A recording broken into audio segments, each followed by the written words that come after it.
usapang kalusugan at proteksyon naman tayo ngayong umaga.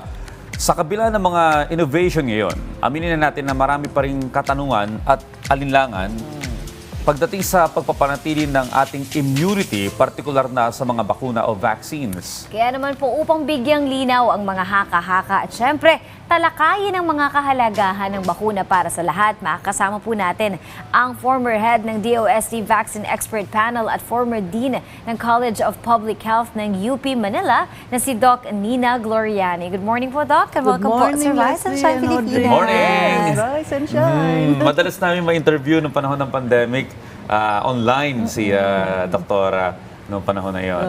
Okay, well Doc, nandito ka na ngayon sa studio, no? Yes. Una sa lahat, bakit po ba napakahalaga ng pagpapabakuna, lalo na sa mga kabataan and even sa mga elders po natin? Well, ang bakuna ay isang paraan para maprotektahan tayo, no, sa mga infectious diseases. At merong mga diseases na may vaccines available. So yun yung tinatawag natin vaccine preventable diseases. Protection bago tayo ma-expose. So I have to highlight that. Prevention siya. Oo. So kasi ang dami po ngayong sakit pero ano-ano po ba yung mga common na mga sakit na may vaccine na ngayon or yung medyo mas mga grabe na sakit pero may vaccine na Okay, ngayon? siguro yung mga po-protection na sa mga bata muna ha, kasi ano ba yan? Yan yung BCG para sa TB. Meron tayong hepatitis B vaccine dahil mataas ang ating hepatitis B carriage dito sa Pilipinas.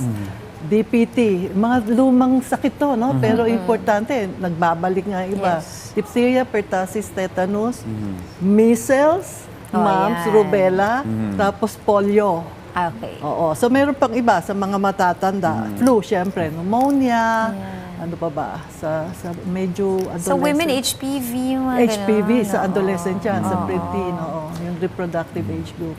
Kaya ako ngayon, Les, meron akong 1-year-old na baby. Talagang may listahan yan, kinukumpleto at meron yung schedule. And ang mabuti dito sa pamahalaan naman, may mga libreng bakuna Yes, at oo. ini-schedule yan.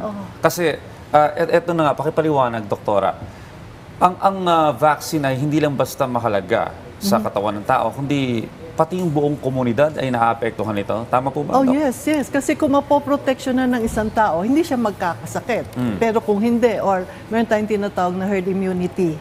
So, yung importante na marami sa community ang may bakuna para merong sufficient level of protection na hindi mahahawa yung iba. Now, especially yung mga hindi makakuha ng vaccine, yung vulnerable groups, so you have to protect them by protecting yourself. So kasi hindi ka magkakasakit, hindi mo pwedeng ipasa sa kanila dahil wala kang sakit. Ganun yun, yung herd immunity na concept. A certain level, oo. Napakarami pa rin po ngayon ng mga kababayan natin, lalo na syempre yung iba, yung mga nanay, mga babies nila, takot sila na pabakunahan kasi marami silang myths, mga haka-haka po. Disinformation. Yan, So, ano po ba yung dapat nating linawin para hindi na sila matakot? Siguro, well, actually, iniisip ko, ano ba yung pinaka-importante? Hindi, importante silang lahat. No? Yung iba, naisip nila na yung bakuna mismo ang magkakos ng infection nila, which is definitely wrong. No? Magpo-protect yon. Pero you have to give the vaccine bago sila ma-expose. Ano pa yung susunod? Yung autism yata, hindi matapos-tapos yung usapin do sa autism na usually nililink nila sa measles vaccine. Pero madami na pong pag-aaral na pinakita na hindi sila related. Walang association doon. Ano pa ba? Yung sa mga bagong vaccine, sa heart, meron pong konting mga rare reactions pero ang benepisyo ng vaccine ay mas mataas kaysa doon sa mga tinatawag nating side effects.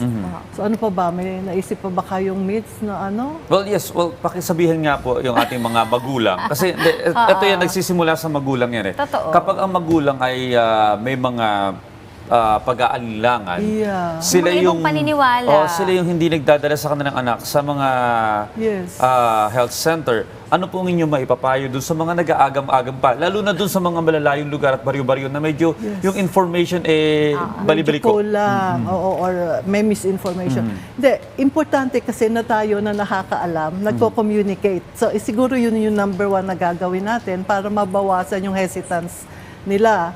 So I am trying to explain sa mga magulang lalo na ang benepisyo po ng bakuna ay mas mataas kesa sa expected natin na side effects. So rare yung ibang events, but of course yung pag nabakunahan ka, na injection na ka, masakit. Normal yun na reaction.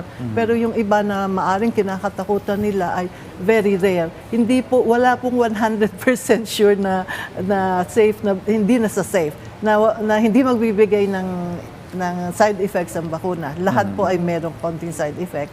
Pero as I keep saying, ang benepisyo ay mas malaki kesa sa side effects ng mga yun. Pero ano pong difference, doktora? No? Kasi halimbawa kami, nagpapa-vaccine kami ng Okay. aming baby, no?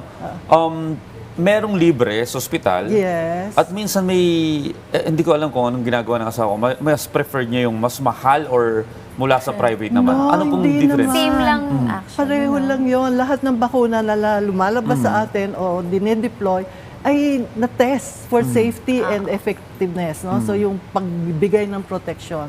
So siguro nakukuha lang ng gobyerno mas mura, pero dahil gobyerno siya, pero basically the same sila. Alright. Oo. So, regardless kung sa health center kayo nakapagbakuna O or sa doon sa privado. private hospitals, safe pareho. Oo, hindi yan lalabas kung hindi safe. Yes. Ngayon, ang problema kasi natin, doktora, is yung communications sa Yes, mga community, yes. especially sa mga far provinces.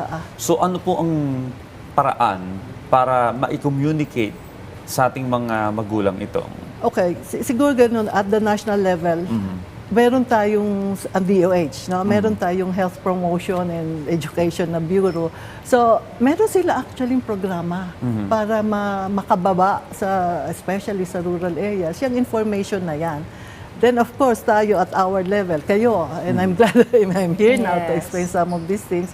And sa private sector, yung mga professional societies, mga doktor, nurses, healthcare workers, magtutulong-tulong tayo para ma-explain itong benepisyo ng protection na ito ng mga bakuna.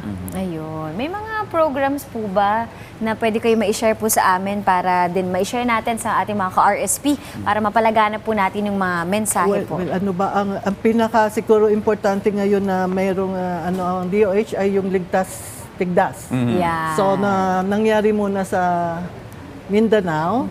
So I don't actually know kung na-extend pa, pero dapat hanggang February lang muna yon, January. And then for Luzon and Visayas sa bandang June pa. I hope okay. earlier. But this is only for measles and rubella. Marami-rami I pa. was hoping earlier na sana yung sa polio ay mapataas din natin yung level ng coverage. Kasi napakababa for some time. Marami tayong naging problema. So yun, isa yun. And of course, continuous naman yung ating explanation and pag-promote ng vaccination, especially routine immunization. Yun. Ano yung routine immunization? Yun yung talagang ma-schedule. At this age, ito ang ibibigay sa bata. Ayun. Maganda yung gano'n. Pag mababa ang coverage, nagka-catch up pa tayo. Mas mahal yun. Kasi maraming i-deploy, maraming logistics involved. So yung routine immunization is very important. Dapat pala may listahan ng mga magulang. Meron, may binibigay ang Ayun. mga health centers. No? So sa ating mga magulang, payo po namin para maiiwas ang inyong buong komunidad sa isang unhealthy community, pabakunahan po ang mga bata. Yes. Again, maraming salamat po sa lahat ng information na Okay, ibinigay niyo sa amin. yes, thank you for At inviting. paalala ngayong umaga, nakasama po natin Doc Nina Gloriani. Maraming salamat po, Thank Doktora. you, thank you. Basta pabakuna ang lahat ng kailangan. Okay. Okay na?